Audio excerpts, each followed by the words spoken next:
Meron tayong full moon in Gemini sa December 5, 2025 at 7:13 ng umaga. Ayan, Philippine time.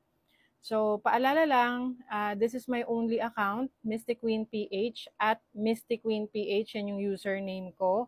Meron kasing nagnanakaw ng mga contents ko, ng mga videos ko.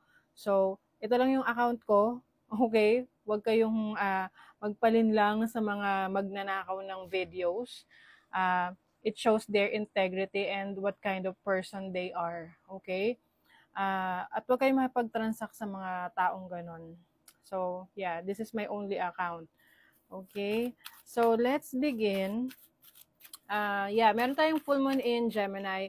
So, this is an air sign. Okay? So, this is about communication.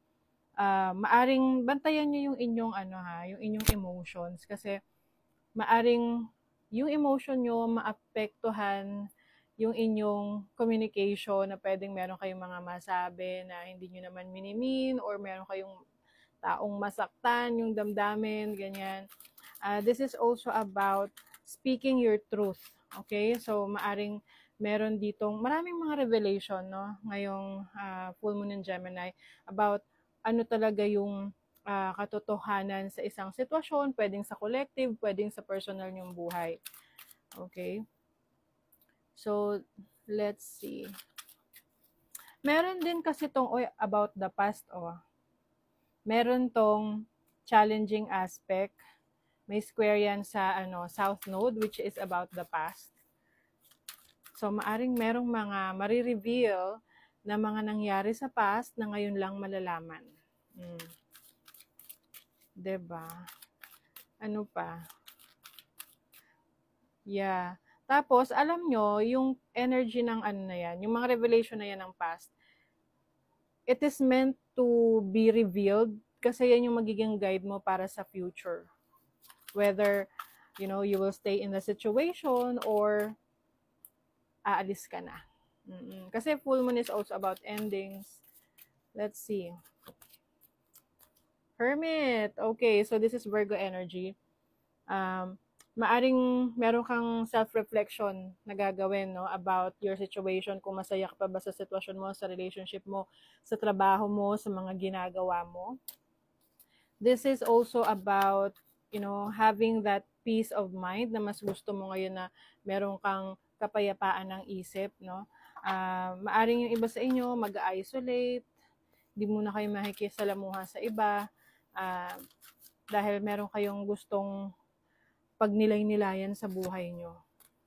You have the Ten of Pentacles, so this is finances, no? Maaring meron ding focus sa inyong finances ngayon, sa mga goals ninyo. If yung mga ideas ninyo will come into fruition, or makikita nyo rin yung resulta na, no, nung mga ideas ninyo kung kayo ba ay nag-take ng action. Kasi full moon is also about yung harvest time, ano ba yung mga sinimulan mo before, nung new moon, or 6 months ago, tapos ngayon nakikita mo na ba yung resulta niya. Ayan, you have the Six of Cups, so energy talaga ng past.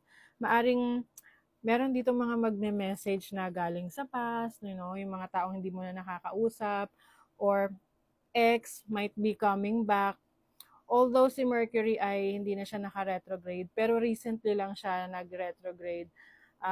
So, pwedeng post-shadow pa yan. Possible may mga communication from the past. Let's see what else.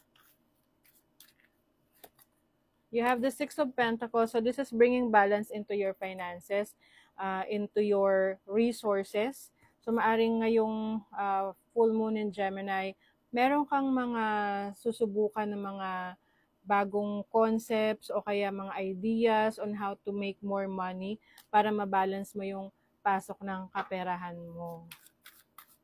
Let's see, ano pa. You have the Page of Pentacles. Opportunities, learning, okay? Si Gemini kasi ruled by Mercury. So Mercury is the planet of learning, thoughts, ideas.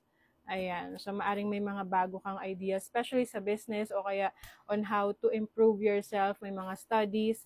You also have the Nine of Cups. This is about wish fulfillment. So, ngayong full moon na to, makikita mo kung ano na yung naging resulta ng mga pinaghirapan mo in the past if this is something na fulfilling para sa'yo.